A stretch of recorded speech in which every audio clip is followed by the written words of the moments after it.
અમદાવાદની શાળામાં પણ ટ્રાફિક અવેરનેસ કાર્યક્રમો યોજાયો। નિયમ તોડનારા સગીરના વાલીઓને 3 વર્ષનો જેલવાસ ભોગવવો પડી શકે।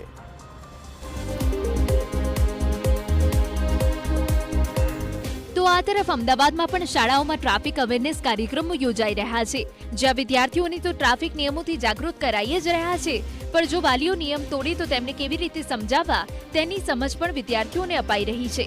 અમદાવાદમાં પણ વિવિધ શાળાઓમાં કાર્યક્રમો યોજી વિદ્યાર્થીઓને ટ્રાફિકના નિયમો અંગે સમજ આપવામાં આવી રહી છે।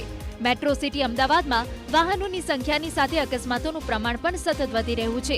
ટ્રાફિક નિયમો અંગે જાગૃતતાનો અભાવ હોય, અકસ્માતો અને તેનાથી થનારા મોતનું પ્રમાણ પણ વધી રહ્યું છે। અમદાવાદના પૂર્વ અને પશ્ચિમ વિસ્તારની લગભગ 25 જેટલી શાળાઓમાં ટ્રાફિક પોલીસના ઉચ્ચ અધિકારીઓએ હાજર રહીને વિદ્યાર્થીઓ સાથે ચર્ચા કરી હતી, જ્યાં બાળકોને તો ટ્રાફિક નિયમોનું પાલન કરવાની સમજ અપાઈ જ, પણ વાલીઓ નિયમો તોડે તો વિદ્યાર્થીઓએ શું કરવું તેની પણ જાણકારી અપાઈ।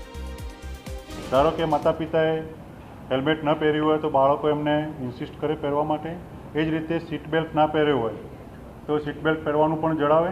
ઘણા પેરેન્ટ્સ એવી હેબિટ હોય છે કે સીટ બેલ્ટ પછી બાંધે, પહેલાં કાર સ્ટાર્ટ કરીને થોડુંક આગળ જાય, અડધો કિલોમીટર જઈને સીટ બેલ્ટ દેખાય, હવે 4 રસ્તા આવે છે એટલે આપણે સીટ બેલ્ટ કરીને, તો અમે સ્ટુડન્ટ્સ એવું શીખવાડીએ છીએ કે નહીં, કારનો સેલ મારે એ પહેલાં જ તમે સીટ બેલ્ટ મમ્મી પપ્પાને પહેરવાનું કહીએ।